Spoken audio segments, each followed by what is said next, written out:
Hare Krishna, I am Rajat Krishna Das, and following is Shloka 15 from Bhagavad Gita, chapter 2, contents of Gita summarized.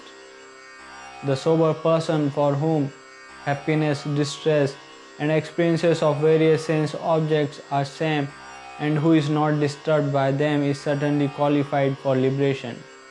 Yam hina vyathyante ete purusham purushishabha sam dukha sukham dhiram somratatvaya kalpate. The sober person who is not disturbed by happiness and distress and who is steady in them is certainly eligible for liberation.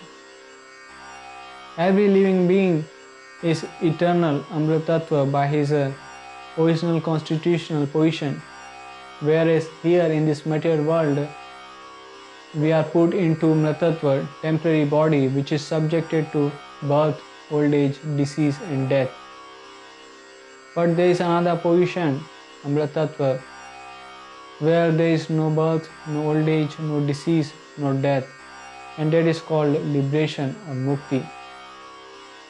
One can achieve Amritattva or liberation by controlling his mind and senses and by engaging them in Krishna's service. The uncontrolled and troublesome mind of less intelligent person which is covered by grief and lamentation is a source of misery.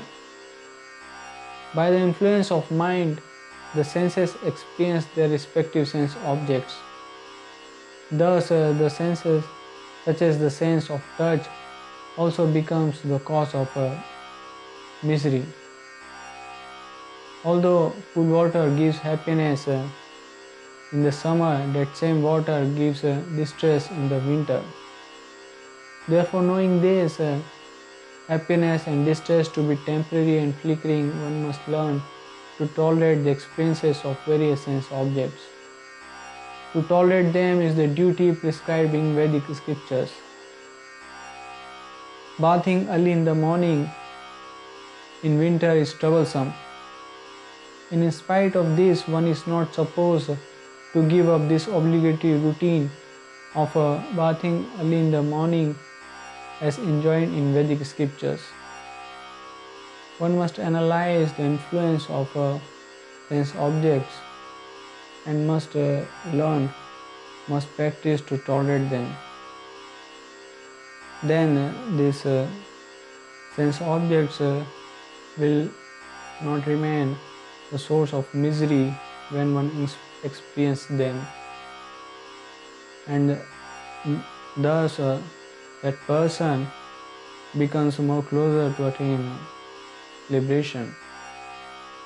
Krishna is instructing us to tolerate and to perform a prescribed duty and thus attain liberation.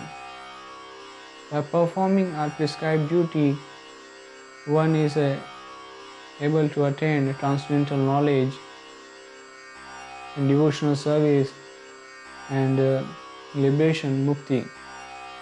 Krishna said in Bhagavad Gita, chapter 2, in previous verse, Matra sparshastu kontaye shitoshna sukha dukkha agama paino anitya tam stitiksha bharata.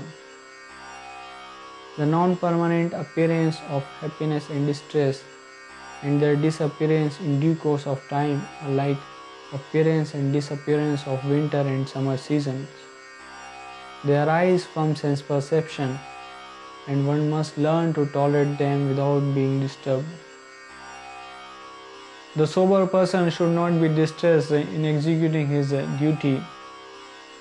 The best of the person should not be distressed in any material condition and must perform his prescribed duty. And the duty is to become immortal. And Krishna is instructing us how to become immortal.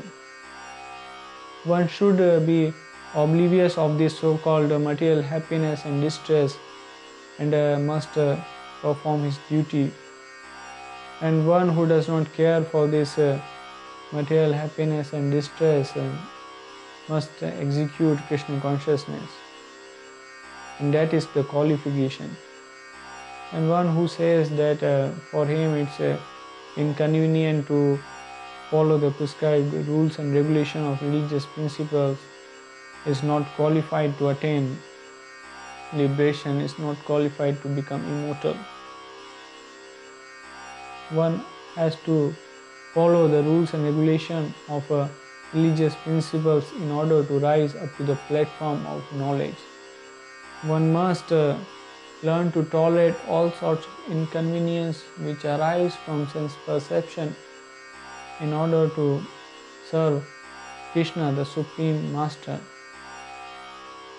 To render service unto Supreme Personality of Godhead Krishna is our foremost duty, and in proper discharge of this duty, one should learn to tolerate this non-permanent appearance and disappearance of happiness and distress.